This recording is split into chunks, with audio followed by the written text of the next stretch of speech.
So today's class will be studying about therapeutic diet. Fine. Before getting into the topic, the points or the topics that we are going to study in this heading are how do we introduce or the basic information about therapeutic diet, the aim and objective, the various hospital diets that provide various therapeutic diets, and the foods that are allowed in various therapeutic diets or various hospital diets. These are the content or these are the topics that we are going to study under therapeutic diet or diet planning, or also called as diet therapy. Fine. Now, therapeutic diet, as the name says, in simple terms, is nothing but the modification of a normal diet to meet the requirement of a sick individual. Fine. Now, as the term says, therapeutic diet that differs from the regular diet, there is as such not much difference between a regular diet and a therapeutic diet. Instead, it is a slight modification considering the individual's condition. There is an upgradation or there is a slight modification to his diet, and that slight modification in the diet changes the term from a regular diet to therapeutic diet. Now, that slight modification in the diet could be uh, there it could be as change in the consistency, or it could be change in the quantity of the food. Fine. The amount of the food or the quantity of the food may change, the consistency may change, and the nutrient content may change. Fine. As one of the example I'll give it as, in case of diabetes, we try to include good amount of fiber. We try to reduce simple carbohydrates. Fine. This is one such example. And this diet that is planned for diabetes is called as therapeutic diet. Fine. I'm sure everyone has a diabetic individual in your family. So if the diet that is prepared for him or her is not different from the regular diet that everyone is consuming, isn't it? It is just a slight modification in the normal diet that is given. Fine. Even for the patient with blood pressure, if you're preparing a normal chapati and fulka and a curry, the same diet is given to the condition or the patient with the blood pressure or the hypertension. The only change that happens there is we don't add the table salt. Fine. It is the same diet, same things are being provided. So there is nothing advanced happening or any exotic food items not being added. It is just a modification of normal diet in case or in terms of the nutrient quantity, in case in terms of consistency, that the modification happens, and that diet will be helpful to meet the requirement of a sick individual, and such a diet is referred to as a therapeutic diet. Fine. Now, I hope everyone understood what therapeutic diet is. Now, this therapeutic diet or modification in a regular diet is done when there are various aspects or various reasons that determine us to change or that determine us to modify the diet. Fine. Now, what is demanding us to modify the diet? First and foremost thing that demands us to modify the diet is any underlying disease. Fine. So, if there is any individual who has been diagnosed with a complication or with any disease, then surely to meet his or her requirement, current scenario requirement, there should be a modification in the diet. Fine. That could be one reason where he or she is living with a condition or has been diagnosed with any disease. Fine. Apart from that, it could also be any disturbances in the gastrointestinal tract, where the ability of the gastrointestinal tract to absorb the nutrients that is being supplied is reduced or stopped. Fine. So in such a condition where the ability of the gastrointestinal tract to absorb the nutrients has been stopped or reduced, there should be modification in the diet, or there should be the simplification in the diet done so that easily nutrients can be supplied, and those simple nutrients or easy nutrients are absorbed without any problem. Fine. The other reasons could be the conditions where there is loss of nutrients from the body. Fine. Like during lactation, there is loss of nutrients, where uh, during milk production there is loss of nutrient, or it could be also during the disease like diabetes, where there is loss of glucose through urine. Fine. So in such cases where there is loss of nutrients from the body, there is need for modification of the diet.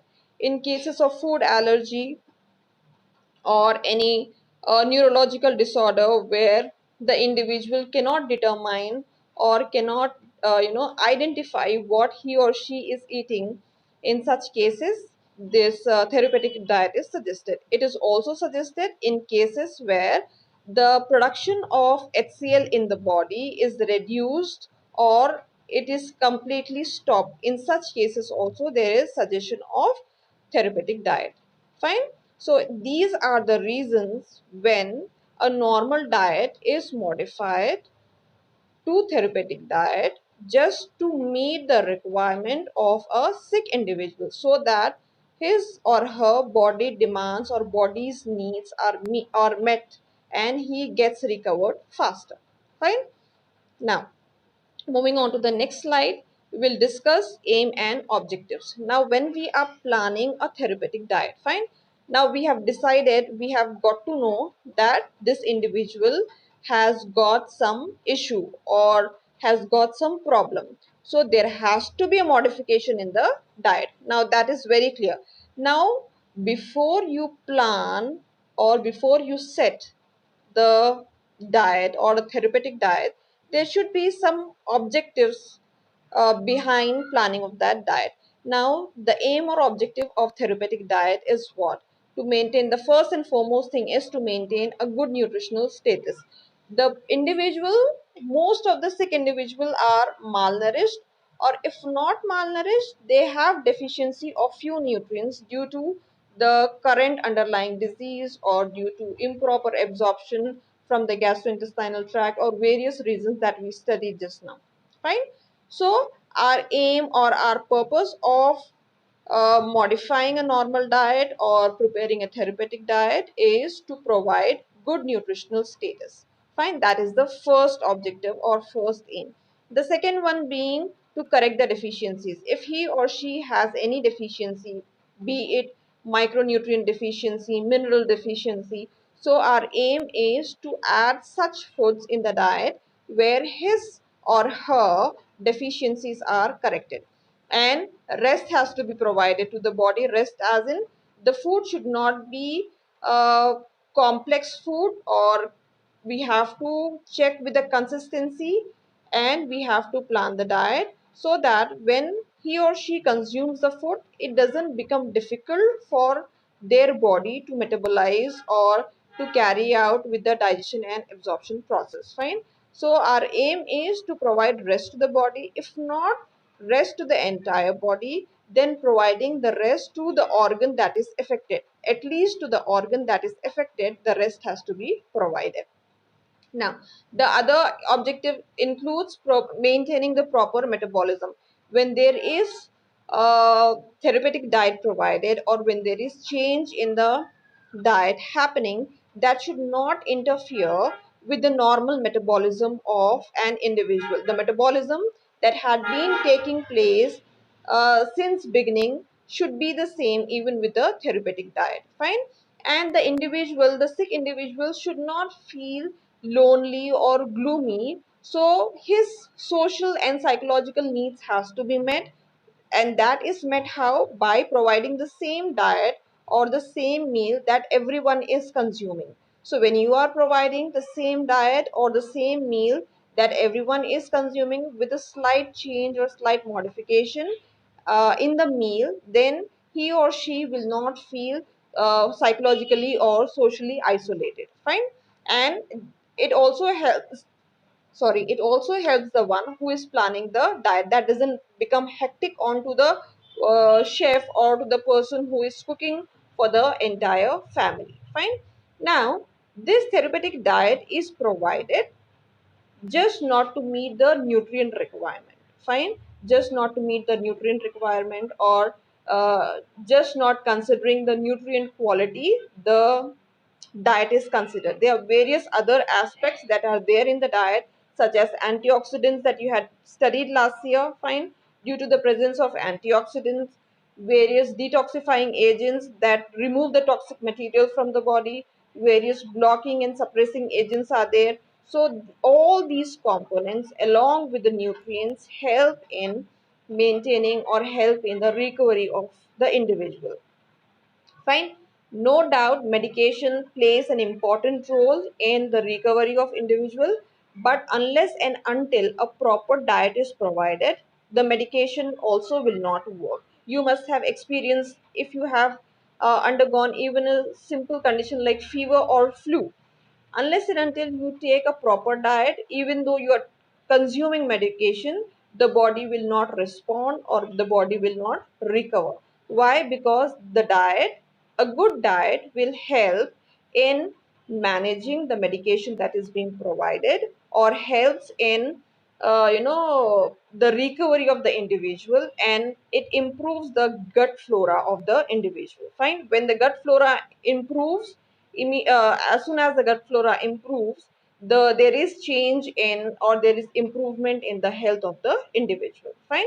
So these antioxidants, the detoxifying agents and the suppressing agents that are there in the food along with the nutrients are equally essential to the medication or to the medicines that are being consumed. So, if an individual is taking quite a lot of medication but is not focusing on the diet, then that medication is nowhere going to help him. Fine. So, it has to be a balance between a good diet and a good medication, a proper medication. Only then we get to see uh, good recovery or immediate or a fine recovery of that individual. Fine. And if the patient is admitted in the hospital, then it is the responsibility of the doctor, the nurse and the dietitian to encourage and understand and explain the patient about the condition so that he recovers faster. Fine. So this is all about the aim and objective of the therapeutic diet. Now, so we have discussed two main contents of today's topic, that is introduction and aim and objective. Fine. Now the third is the classification of hospital diets. Fine. Now in hospital there are patients with various conditions that come. Fine. Now based on their condition, the treatment is being done and the diet is being provided. Fine. Now this hospital diet is classified into three types. Fine. It is, as you see on the screen, it is clear liquid, it is full fluid and soft diet. Fine. Now this classification of the diet as clear liquid, full fluid and soft diet is happening based on three criteria that we discussed just now. Fine. Those criteria are the nutrient content, the consistency, and the quantity or amount of the food that is being provided. Fine. Based on these three criteria, I am repeating the criteria. The criteria are the nutritive content, the amount of nutrients that is being provided by each diet differ. Fine. So with that difference, they are separated out as clear liquid, full fluid and soft diet. Fine, that is the first criteria. And as the name suggests, as clear, full and soft diet, there is surely change in the consistency. Fine, considering their consistency, they are classified as clear liquid, full fluid and soft diet. Fine. Now we'll study about clear liquid diet. Now, clear liquid diet, as the name suggests or as the name says, is clear, is plain as water. Fine. There is no residue that is observed in this clear liquid diet. Fine.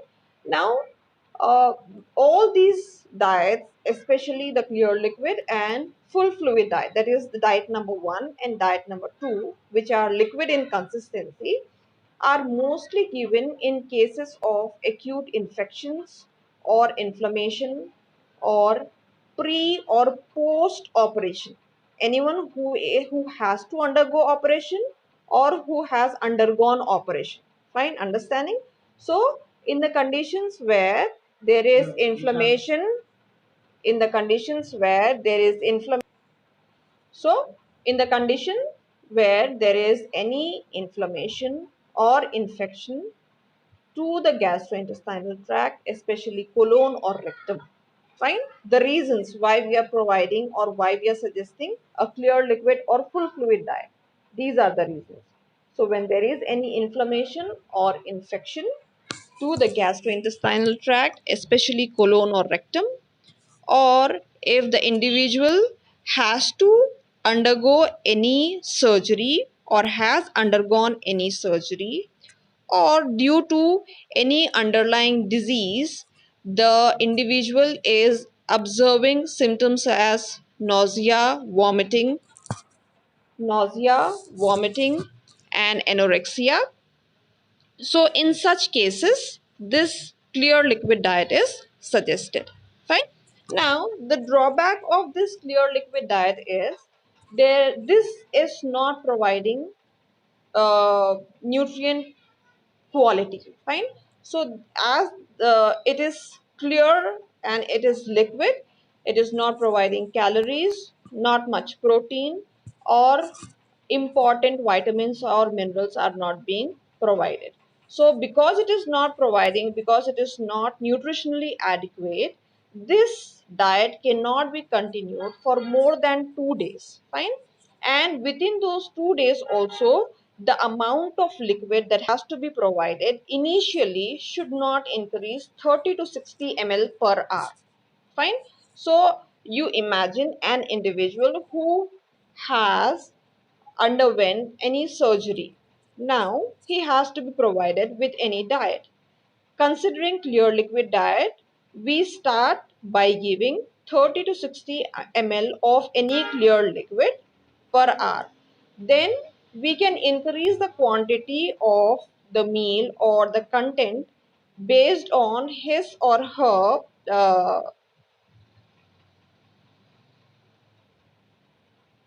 ability to consume. Fine. Based on his or her ability to consume, the amount of or the quantity of the meal can be increased. Fine. Now, the main aim of providing a clear liquid diet is to provide water to the tissues, to remove uh, gas from the body. Fine. So these to remove gas from the body, to provide water to the tissues, and to relieve thirst. Considering these conditions or considering these symptoms, a clear liquid diet is provided.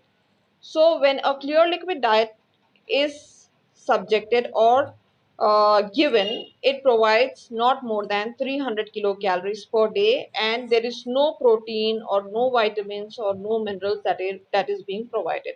Just because it is nutritionally inadequate, this diet cannot be prolonged for more than 2 days. Fine. So this is a clear liquid diet. The second one being full fluid diet.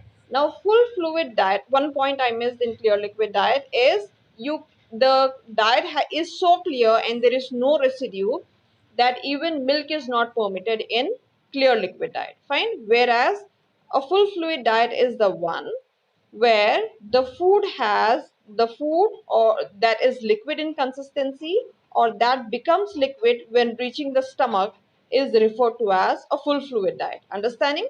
The diet or the meal has to be in liquid consistency. Fine.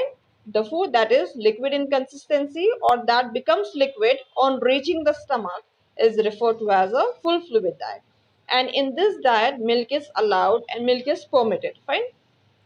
So it is usually given in the same conditions as clear liquid diet we discussed, that is acute inflammation, acute infection, or it could be any uh, inflammation or infection to the colon or rectum, or post surgery or pre surgery. During such cases, a full fluid and a clear liquid diet is suggested.